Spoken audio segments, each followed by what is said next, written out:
Lights, camera, action. Join the stream team with Strick and Brant and be a part of the Stream Network. Our goal is really simple. We're here to help you succeed.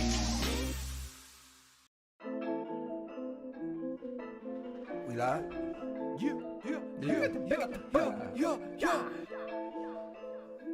Strick City. Woo! Strick City. All over the world. Strick City, man, we live. Yo, Strick City on the ride. Yo, look like surprise. Yo, taking your city like we live. Yo, man, we live. Yo, taking your city like surprise. Yo, on the ride. Yo, Strick City coming live. Yo.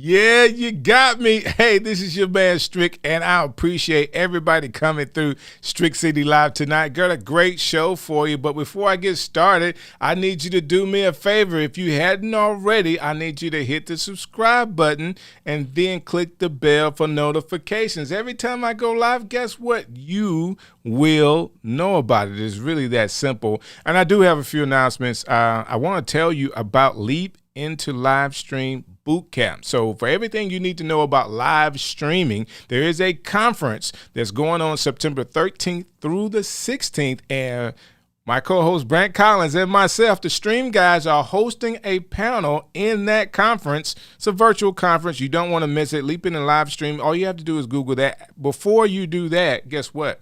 If you are a content creator and you want to come to this, inbox me. All right. So find me on Facebook, make a comment on this particular YouTube, and I will contact you. I have a couple of tickets I want to give away. So if you're interested in going into Leap into Live Stream Bootcamp, you want to know more about how you can become a better streamer, like we're talking about everything, hit me up in the comments and I'll contact you and see if you could be one of the ones that comes in with me, because I will be in it. I appreciate actually the opportunity for Ecamm to have Brent and I, the Stream Guys, on Leap into Live Streaming Bootcamp. So that being said, I want to dive right into this. We want to inspire you today, encourage you today with a great story and someone that's making waves in the city of Birmingham. All right. So this young man, I've known him for a very long time, and actually almost a year to the day, I think I had his brother on last year. So now he's on. So these guys are some very intelligent brothers in the city that are making some waves as far as helping the community. So he's the former director of education for the Woodlawn Foundation, and I have no other than DERRICK Billups on the show today. Derrick, man, how you doing? Hey, I'm doing well, man. Thank you, Strick, for allowing me to come on your program this night, and I'm so appreciative for the opportunity just to share my story and what I'm about, because I'm running for Birmingham City Schools Board of Education, and I just honestly believe it's just time for a change with what's going on and what we've seen in education in our city. And hopefully we can talk more about some of the issues that have impacted our community and how we can go about with some plausible solutions to move things forward and see the type of successes we hope for in our children and for our city at large. Man, I appreciate you saying that. Let me say this. I really do understand the plight that we have in our city when it comes to young people. But one of the biggest things that I want to start with for you is how you even got to this point. Like, how did you decide, you know what, I want to be a servant of the community. I want to help young people, and I want to do this through education. How did you even get to that point? Wow. That's a great question. I knew kind of early on, even when I was in high school, that I had always had a passion for community. Whether we were helping out with building Habitat for Humanity homes, whether it be working through youth ministries and doing outreach activities in the community, whether it be just trash pickup, and just hearing and watching the stories that I learned from adults who talked about leaders in our community who were actively and influencing the type of change and seeing the change take place in our community that was necessary to move our people forward. And that's people across varying economic, very racial groups and so forth. And so individuals who read about in history, from Martin Luther King to Malcolm X and so forth, the Thurgood Marshalls and all that, they were some of the inspirations that got me to this point that I wanted to do more in our community. And so I got into education when I came out, when I was in college. I was in a class at the University of Alabama, and while I was there, And I'm so sorry to hear that. I did not know that, man. Man, Like best college in Roll Tide, baby. Roll Tide, baby. Listen, I know you could have picked a better school. I mean, I picked a better school. I don't know if there's many out there that's much better than Alabama. I'm sorry. I got you. You know the little rivalry we have. I get it. I get it. No. What Strick had to talk about, he's the Auburn guy, and I'm an Alabama guy, so it just is what it is. We're in the South. It is what it is in Alabama. But I did interrupt you. So you were in Alabama, and you were telling me how you kind of got to go in the direction of education. Yeah, I really wasn't looking at. I was looking at the time. I was looking at opportunity of giving me, pay me the most of money upon coming out of college. You know, right? And so education was low on that list. But I had a class there, and when I was in a biology course, I had to do a presentation. And when I did the presentation, the academic dean of the science department was sat in on that presentation. And when I completed the presentation, she pulled me aside and said, "Have you ever thought about going into education? You would be an excellent educator." And at that point, she planted a seed in me. You know, it didn't grow at that point, but it was beginning to germinate in me as time went on. And even upon going out and started working in the workforce and so forth, I also had another teacher, a former teacher from Woodlawn High School, one of my AP history teachers, who saw me one day on the street, and he said, "Mr. Billups, you really should look at going to education." And so it was at that point that I said, you know what, let me at least explore this, because I've heard this multiple times. And then there was a need for science teachers. There was a need for particularly of African-American men to be a part of the schools, to help mentor, to help serve as role models. And I said, you know what, that is an area that I know I can probably be very effective. And so that kind of started the journey, and that started putting me on the path to go into education, and now becoming a career for me. So let me ask you this question. Since you've been in it, how many years? Well, I've served in education for nearly 20 years in some capacity, whether that be in the public school sector or the nonprofit sector. But the vast majority of that time has been in public schools, from Birmingham to Jefferson County Hoover school systems. So outside looking in, I know this question comes up. We always hear how the school needs African-American men to be in the school system, to actually work, to be great role models. I mean, everything you said of why you want to go in there is the school system, all right, from your experience set up. And so that is enticing to an African-American male to actually go into the school to be an inspiration. I mean, was it, in your experience, did you feel like, hey, this is a place that if people did come, if other men did come, they would be well welcomed? I think another good question. I think by and large, when we look at historically in our city and across the nation, education has been dominated by females, right? And particularly when you talk about white female and white in general. And so when you talk about African Americans and African American men, it's somewhat of an anomaly to have an African American male who is a teacher, and particularly in core subject matters in our schools. I think early on, I've only, if you count, I think many people count how many male teachers they've had, or in essence, how many African American male teachers have they had. That number will be extremely low. And I think that if you have more men in the school systems earlier on, and that student can have an opportunity to see professional men who are working, who are modeling behaviors before them, who demonstrate the fact that education is valuable and that this is a career pathway for men, that they will be more inclined to look at going to the field. And so I think if you start speaking that into them, exposing students earlier, they have examples, great examples. I remember one of my first male teachers, that was Mr. Stevens, and I was in Cleveland, Ohio, fifth grade teacher. He had a military background, but I would never forget what he instilled in his students. Just having a different impression about men and how men can communicate and how effective they can be with working with children and helping to shape their mindset, their thinking, and their focus and their disciplines in regards to education and moving forward from there. And so I think you really have to look at having a more strategic approach to addressing and getting young people familiar, particularly young men, familiar with what education brings, it offers, and the potential for career advancements in the field as well. So let me ask you this question. You said have them in a situation where they're around younger children, like in the elementary age, right? Yes. If we start at that point, if a black male was good in that demographic, kids love him, parents love him, like how long would he even last in that role? Like they'll be trying to promote him to assistant principal and all this kind of stuff, right? They would. Isn't that normally what happens? It is not uncommon. That is, I mean, it is very common, and particularly if you have a very good individual who is very skilled in the craft, who understands how to engage families and students.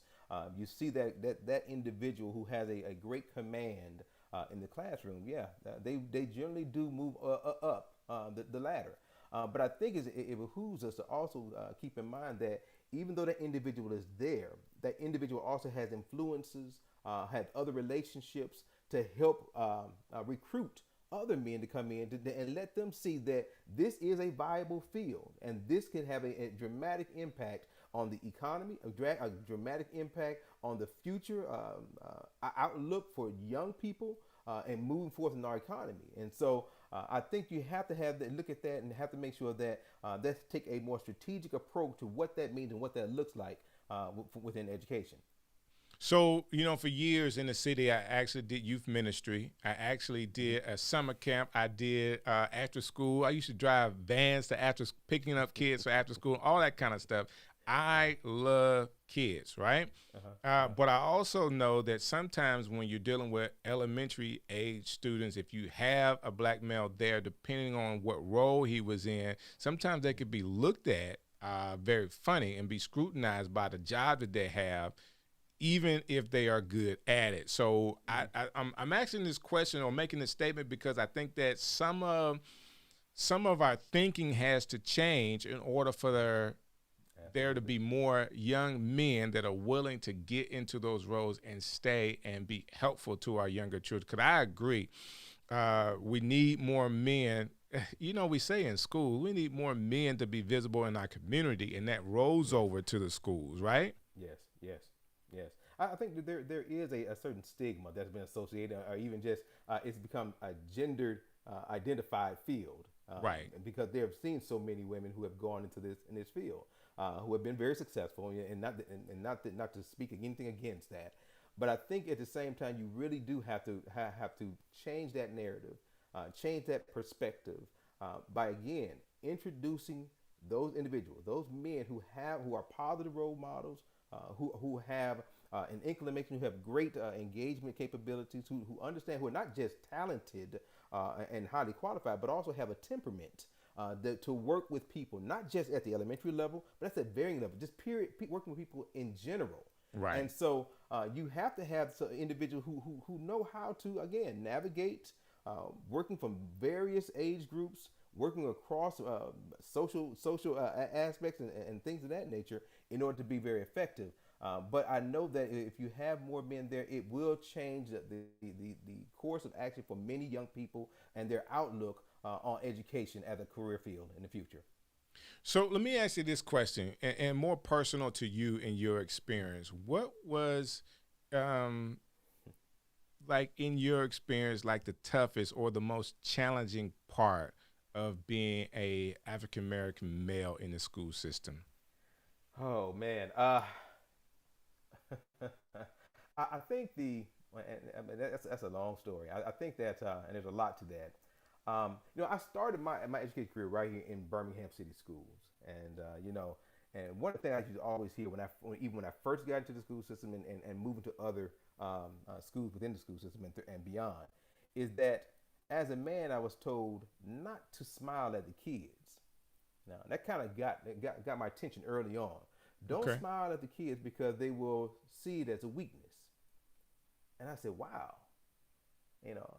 But because it was spoken to me by senior officials, it was spoken to me by some veteran teachers, I tried to adopt that practice. And what I quickly realized was that I wasn't good at that. Got it. That's Got not it. me. That's not my temperament, And for Right. some, that creates an atmosphere that you talk about a pipeline to prison for our students. I couldn't see coming in and being so rigid and so dogmatic that there was no flexibility or even humanity to work with our children, to demonstrate that I can smile, I do laugh, I Right. can engage you in laughing conversation with you, and but at the same time present the type of professionalism that's appropriate in the setting. And so what I ended up doing was, I said, and that's not just there, but I ended up being able to engage students by demonstrating who I am and walking in what God has given me and my gifts and my talents. Realize that I'm a person who likes to listen. And what we find in society is that we don't have many great listeners nowadays. And Right. particularly when you're talking about with children. And if you will take the time to listen to what their concerns are, listen to some of the issues that they're dealing with, listen to some of the things that they like, they're more inclined to want to be around you, to listen to you, to glean from you, and learn from you all the more. If you would just take a moment and meet them where they are, you can bring them to where they need to be and where you want them to be with some time.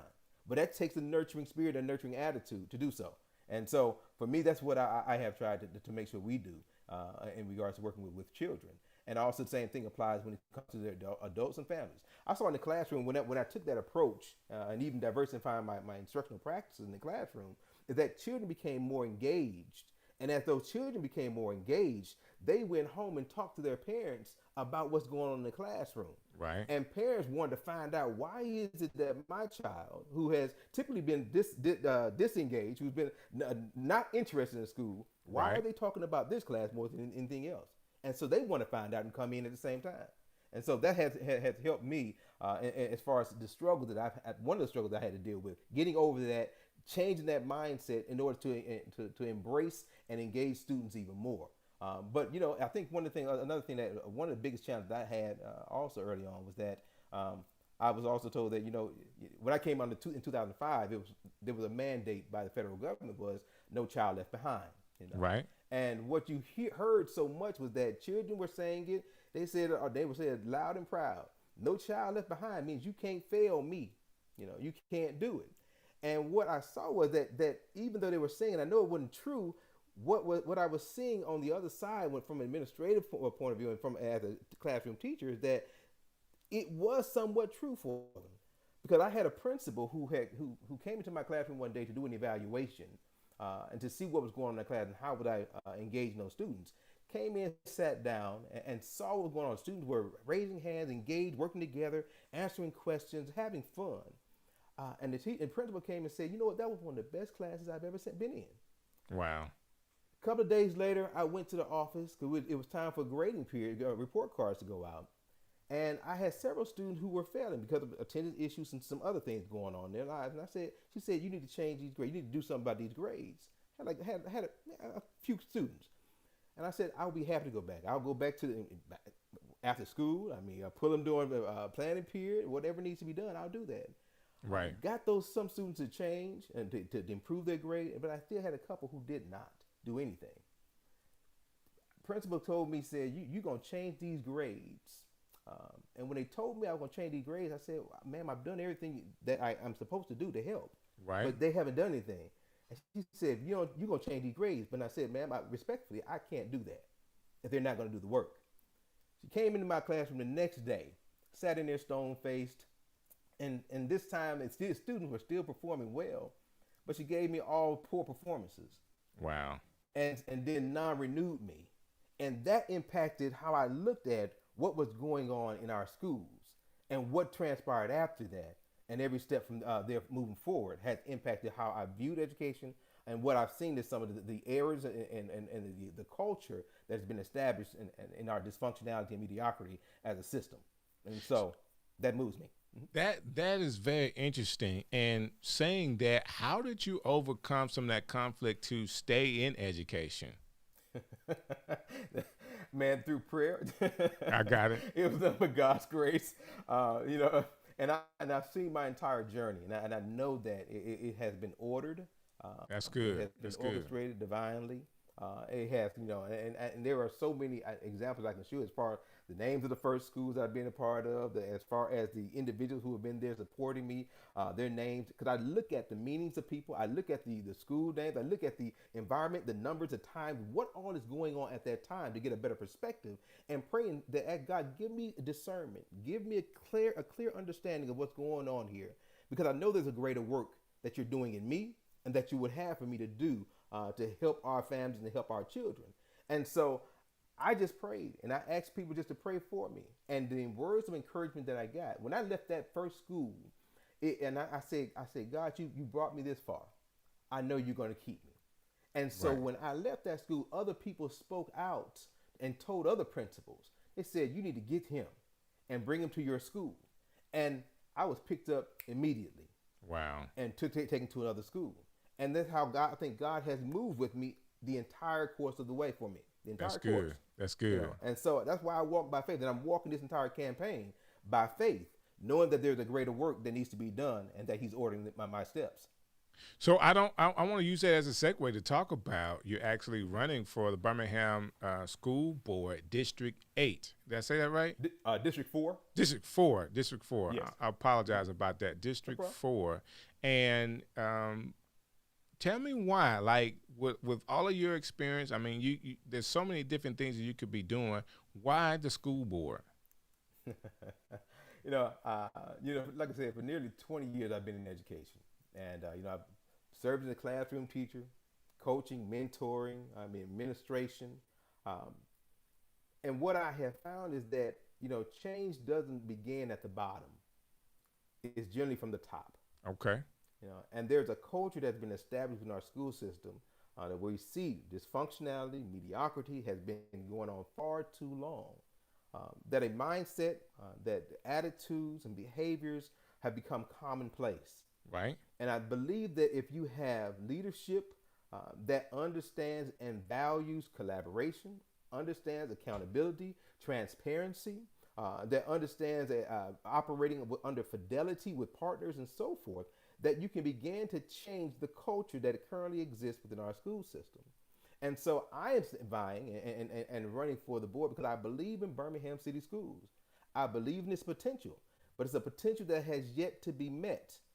But you cannot meet that until you have the proper individuals and people who have the right mindset and heart and even innovative ideas that brought to the table to see that change take place.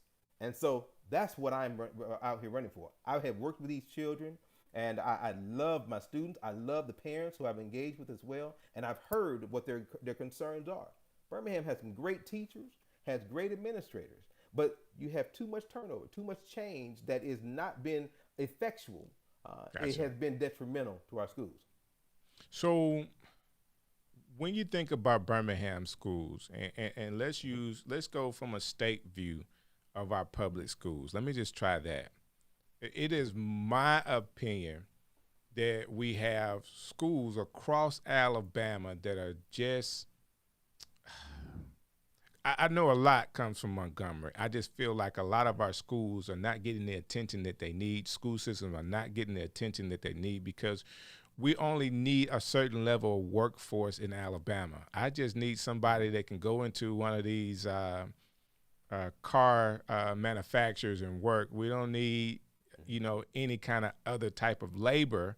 So why put so much time and energy? We're going to put time and energy to our kids that are going to private schools. Does that make sense? Like we don't have a school system that's built to actually help our children in education be able to do jobs other than these manufactured jobs. Well, I think that, I mean, you talking about vocational training programs and things of that nature. Not That's even what you're talking vocational about right now. programs. It's like, when we look at the scores and the average score, ACT score is like a 14. Like, how educated are they to be able to become? I mean, you make a 14 on the ACT, like you're not going to be a computer programmer. No, you're not. And I think, I mean, that goes to, again, the issue that we're seeing as far as the outcome with our students directly correlates to what's actually being taught in our schools. It's an adult issue, you know. I believe it is an adult issue as well. Yes. What we're seeing is that, you know, like I said, in it's up a mindset of social promotion, you know, that we are looking so much more focused on passing students rather than we are about preparing students for future opportunities. And so when you talk about the fact that you have nearly 80% of our student population who are exhibiting non-proficiency in reading and math scores, meaning they're 1 or 2 or 3 grade levels behind where they should be, that's a problem. And that starts early on. And you see it when you go into the schools and you start to have conversations with our students, you know, and look at the work that's being presented on the boards. I was looking at one board at the high school, one of the high schools here not too long ago. And when I went in and looked at the board, the assignments were posted up, and they were saying that these students demonstrated A work. They had 100 on their work.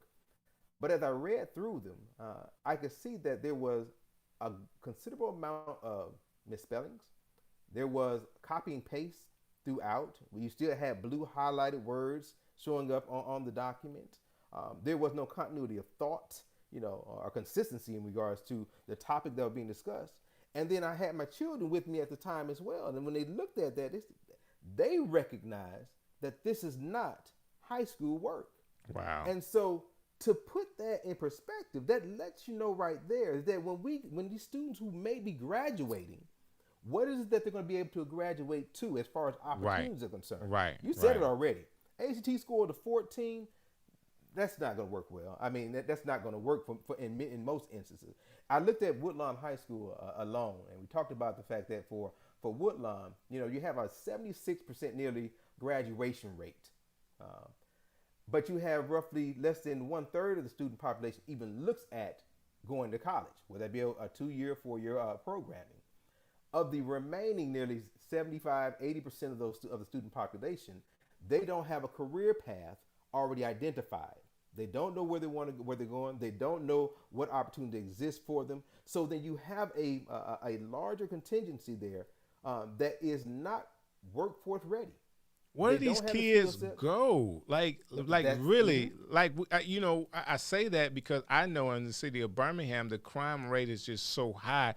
Where are these kids that are graduating every year? I mean, in the city of Birmingham, it's 5, 6 high schools that are graduating hundreds of kids that are not prepared. What are they doing? We know where some of them are doing. We see it, like you said, with the crime statistics, what that's showing, that between the ages of 16 to 25, they're engaged in illegal activities or in some criminal activities, victims of crime and so forth. When you talk about job opportunities, they're very limited as far as what jobs they are ready or suited to even begin. And so you still you still are contributing to impoverished communities that are pretty representative of many areas of Birmingham. And so when you have high poverty, high concentrations of crime, you know, low education achievements at the same time, it impacts the overall quality of life in the city at large. Right. And so you have to do more as far as making sure that these students are better prepared and working in conjunction with and in partnership with some of these major manufacturers that are here to help build out programming earlier on, and look at talking with students earlier on in their academic careers, from early in middle school, to start building out pathways to see where their interest levels may lie, to see where their skills and gifting and talents may lie, in order to start building out potential pathways for them that prior to graduation, they will already meet the academic requirements to go into those professional opportunities that await. And so we have a large number of opportunities that are available, not just like you said, in manufacturing, but we look at a growing area such as IT, information technology, It is a Right. growing industry here in Birmingham. A lot of what's going on is happening right downtown. Right. And so when you talk about that, we have to make sure that we're putting in place the programming to help prepare these students, but also make sure that the academic programming curriculum is rigorous and not lower the standard that we profess to be abiding by. That being said, you're running for Birmingham School Board, District 4. I got it right this time. And as you have thought about running, you're running now. What would be some of the things that you would do or would like to do on the board? Well, as a board member, there is you have a responsibility to oversee the fiduciary responsibilities of the school system, looking at the management, finances, looking at how properties are being managed and so forth, but also looking at the putting in place the policies and procedures to help guide the school system and working in conjunction with the superintendent and the vision that he has established or she has established. Other things that I focus on and we'll be looking at are bringing forth more innovative academic programming for our school system. Whether that be with the expansion of early college programming for our students and dual enrollment opportunities, whether that be expanding pre-K programming, not only just 4-year-old, but a little earlier, 2-year-old. And if not within the school, looking at partnerships with area child care development centers and how can we help those organizations to strengthen the candidates and students who are going to be feeding right into our schools. That also includes looking at how do we redevelop existing schools that are vacated or those that are semi-vacant to make them more productive and meeting the needs of our students. Where you look at year-round programming through the redevelopment of some of the abandoned schools, that you take organizations who are already investing in our community, already investing in our children. How do you bring these organizations to be housed in one location where they can provide year-round services, summer programming and so forth, right in our communities? And what we find is that many times, a lot of these organizations find it difficult to continue working with our schools because we have a discontinuity of leadership. Leadership turns over year in and year out. And so the relationships that they once forged with those principals, they have to start all over new and try to find another location. And so I think we can bring those organizations under one roof and provide programming for those students year round and work in collaboration with the school system to help address reading deficiencies, social emotional learning aspects, mentoring programs, things like that from K through 12. But also look at workforce development, converting those schools over in the evening time to having workforce development programming in the evening for parents and adults who are looking to upskill themselves. And so you can work in partnerships, working in partnership with UAB, Lawson State, Jeff State, to look at automated programming and things like that. That would help for families to see and for children to see their parents also continue education with them. I think also what you look at is that even with those same schools that are abandoned and vacated, we can look at doing something like not early college, but a career connection center that works in our school system. We have the academy programs that exist in each of our schools, but part of the issue that we find is that many of those academies don't have the candidate pool or a large enough pool or have access for many students to go into those individual programs. So when we talk about now, they're not having those candidates because of the pipeline through the elementary schools, right? Elementary school, that's right. You don't have as many. You don't have, and then you have the criterion or requirements that they have to meet in order to get into those programs. Right. And so you may have 20 students that may go into construction trade program, but I'm sure you have other students across this district who would like to be a part of that program, but they don't have the transportation, they don't have access to get across town.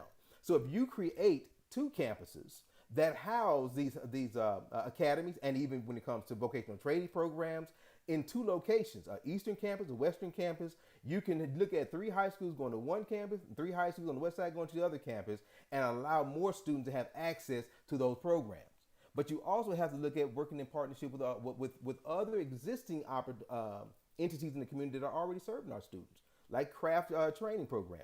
I'm sorry, did I lose you? No, I'm still here. You got me? Can you hear me? Okay. Yeah. Hey, I'm locked in, man. I'm locked into where you at. Yes, sir. I see you talk about like a craft training a trades program that's located right in the Avondale community.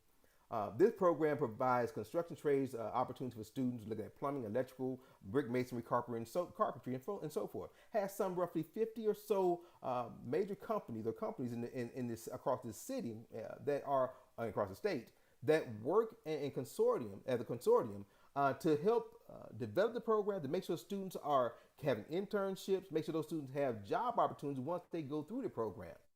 Birmingham doesn't put many students in that program, even though it was designed to try to get more students from Birmingham to be a part of it to help fill the workforce shortages. Right. You have students from all across Jefferson County schools, Hoover schools, Mountain Brook. You've got Shelby counties coming up to this location to receive the type of training and the opportunities that are available, more so than our own, right here in our own backyard. Derrick, So I we've did got not to know do that. I did not know that. It is, If- and I talked with the director recently regarding that. And what we find out is that oftentimes when they go into the schools, what they're presented with as far as students who are interested are not the students who are really interested in these programs, but these are students who are already looking at and talking about going on to college, who are talking about being doctors, lawyers, and so forth, and have no real interest in talking about plumbing, electrical, or anything like that. So they're presenting people who don't, and students who don't have an interest in it. Right. These programs are looking for specific individuals who have specific skill sets, who have specific interests, and they're not seeing them as to the degree that we need to in order to get them into the program that they need to be operating in. So you have your work cut out for you as you're campaigning. We're talking about just a couple of days away Yes. for the election, right? Yes, by 5 days. 5 days, and the idea is to really, really push for the awareness of who you are and what you have going on. If people are watching this and they want to know more about you, they need more details about your plan as a school board representative for District 4, how can they get it? They can always go to vote to our webpage at Vote Billups. That's B as in boy, ILLUPS.org. And there you'll be able to find out more information about the platform, some of the topics, key topics that we're looking at trying to address. But you can also make donations or even volunteer in some capacity with the campaign. You can go to Facebook under DERRICK BILLUPS and to find out what's been going on, where we've been canvassing or so forth, or canvassing that is, and so forth. But those are just two ways you can get me on. And there's a phone number also on that website that if you want to have any questions to ask me, I am more than happy to talk to you about where I stand on various issues. I try to make sure that I get back with you within a 48-hour time frame. Generally, I get back with you within 24 hours, but I just ask you to give me just a little time just in case something occurs so I can get back with you and respond to you in a timely fashion. But that's where you can find me. I love it. I have one more question for you for tonight. As we are, dealing with this pandemic and the virus with the Delta variant going into the schools right now, there's been controversy all over the country about whether children should wear the mask or not. How do you feel about that? What's the best way to proceed with safety in our schools? Well, I think there are some, I won't say common sense approaches, because everybody doesn't operate under that same common sense. So what we have generally seen for nearly 60 years, we've had organizations like the CDC, NIH. We've had our own UAB, which is a foremost medical facility in the country, that has given us information or disseminated the information that we need in order to be more responsible and also aware of what the concerns are regarding pathogens and things of that nature.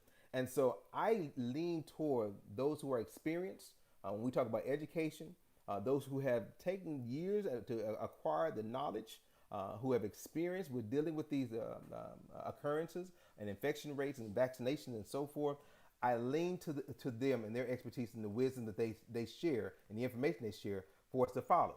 And so I think that as a school system for Birmingham and the superintendent have done a wonderful job in trying to listen to what our health authorities are saying in regard to stopping the spread of the virus and so forth, and taking those necessary precautions. And that includes the use of masks, that includes the filtration systems in our schools, that includes making sure you're washing hands and things of that nature. So I think you're trying to do what's best that's possible to be done. Right now, I think we've only heard about roughly 135, 140 students at last count who had been identified as carriers. or exhibiting some signs of COVID, and about 35 or 40 teachers who have also been identified. But I think at this point, that's good.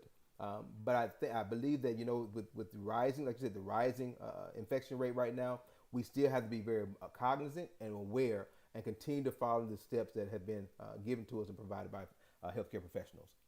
Man, I said that was going to be my last question, but I have one more. I'm trying not to hold you too long, but they keep coming up because there's some hot topics around education right now. I mean, of course, the mask is a big thing, but the other thing is how we actually teach Black history in schools. Do you think that needs to change? Does it need to change? I think that we have to have a more comprehensive approach to talking about history in our country. And that includes not only Black history, but the experience of white, the experience of Asian, Hispanic. We are a melting pot. We are a nation of immigrants who all have individual experiences and even group ethnic experiences. And we need to make sure that we hear all of those voices in order for us to have a better understanding of where we're moving to as a nation. And so when it comes to the education, yes, we need to talk more intimately and more candidly about African American history. I believe that it is necessary. But I believe we cannot exclude any other group, ethnic group as well when we talk about the conversation of history in this country, because we know that we are all interconnected, and what happens in one area or in one group directly impacts and affects another group also. And so I think, yes, you do have to look at diversifying the instructional aspects of the history in our country, and having more in-depth conversation about what has transpired over time. Man, I love it. I love it. Thank you so very much for your time tonight, hanging out with me. I want to encourage you to keep going. So what you see tonight is two Black men talking about education in the city of Birmingham, Alabama. One of those two men are actually running for a school board seat in District 4 of Birmingham. So if you are need more details on DERRICK Billups, what he plans to do, what some of his ideas are, of course, I need you to just watch this video. But you can also go to his website. Can you give it out one more time? Go to votebillups.org. You can find out more information on me on that website. And I would just say one more thing before I go. I would say this, is that we're at a pivotal moment in the history of Birmingham City Schools. And I believe that with the right leadership, we can make a change and a turn for the better.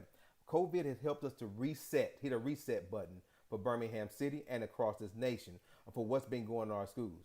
It's time to get it right. It's no longer can we continue to settle for the mediocrity. We can no longer settle for the dysfunctionality. It is time for us to move forward to make Birmingham a destination for families, and to make sure that we're doing our best to make sure that children are able to secure the type of outcomes and desires that they have for the future. I love it, man. Thank you, dude, for giving us that last statement. I really appreciate this conversation tonight. I think it's going to bless some people. So if you're watching tonight and you like the conversation, if you've been inspired, if you've been encouraged, and if you've been uplifted by this, do me a favor, hit the subscribe button. Yes, you can subscribe to me. Derrick, hold on what you got real quick. I want to end this show up with just another call out to everybody. We're doing some things different on this show, and I want to be sure that you get something out of this. Of course, I want you to support DERRICK Billups and learning more about his platform and what he's trying to do in Birmingham, Alabama, as he is running in just a couple of days, August 24th. He's running for District 4 seat on our school board. So definitely look him up, get more information about who he is, and educate yourself if you are in District 4. And if you could do me a favor, if you hadn't already, I need you to hit the subscription button and then the bell for notifications. So every time I go live, you will know, and you can, get in the conversation and hang out with us as we normally do on Thursday nights. I want to tell you this. Sunday nights, we're off right now, but the stream guys are coming back really, really soon. Sunday nights at 6 o'clock, we have shows, and we are hosting a conference. Yeah, we're doing a panel on a conference called Leap into Live Stream. It's the boot camp. It's September 13th through the 16th. So if you're someone that's trying to get into streaming, you want to know all the details, we talk about everything in the production of a live stream. I mean, we start from cameras, lights, how to do it, mindset, apps to use. All of that will be covered in this conference, and we are the stream guys, that is Brent Collins and myself, will be hosting a panel with Derek Floyd from IK Multimedia, the Emmy award-winning Kevin Colby. He's going to be a part of that panel. And then Nicole Sellers from TV Hosting Academy will be on that panel. We're going to talk about simple steps to having a successful live show. It's going to be awesome, but the way you actually get to that is by going on to Leap Into Live boot camp and actually registering. If you're interested and you want to go, I have some free tickets. So if you were coming inside of this show right here, I'll reach out to you and maybe I can get you in on the stream, guys. All right. So definitely look it up if you're interested. If you're a streamer, content creator, I have some tickets and I want to get them to you. Thank you so very much for hanging out with us tonight. And y'all know how we do it. It is Strick City Live. God bless you.